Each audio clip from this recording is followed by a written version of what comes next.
The average person spends about 18% of their waking life working.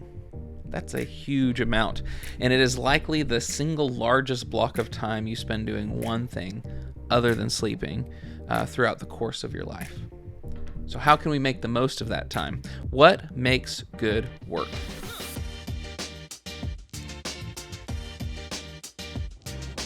While that answer is different for every person, after spending some time thinking about it, I think good work falls into 3 categories.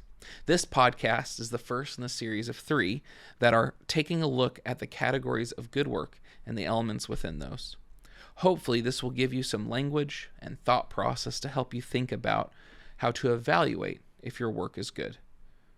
Good work makes us more human. The first category is purpose. Purpose entails things that are bigger than ourselves and more meaningful than compensation. Purpose breaks down into 3 elements: mission, alignment, and accomplishment. Purpose elements are things that really point to who we are and what we care about as people. Let's start with mission. When we talk about mission and good work, we are talking about the mission of the organization. Does the mission of the organization and what it supports around its work mean something to you? This may vary depending on the type of organization. You might work at a nonprofit whose mission deeply aligns with your heart. Or you might work at a manufacturer that is not missional but contributes to charitable causes. Having a missional alignment doesn't just have to be about a charitable cause too. It might be providing a service to a demographic that you care about or helping support people who have a similar experience as you. A missional element to companies and organizations can help increase the level of good work for someone considerably, sometimes overshadowing the other 2 categories, possibility and prosperity. The world is trending more and more towards trying to infuse missional elements into workplaces where there wasn't anything like that in previous generations.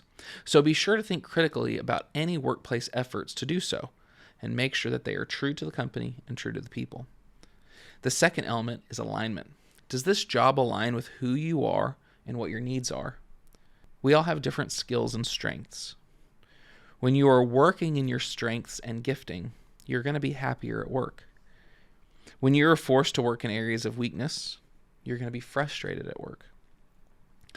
Now, we all have to be team players, and there will be times where you have to play in an area of weakness to help the team win.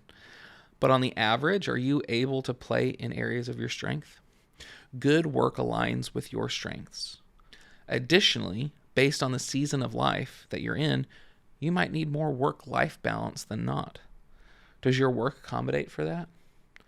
Good work respects your life outside of work. The third element of purpose is accomplishment.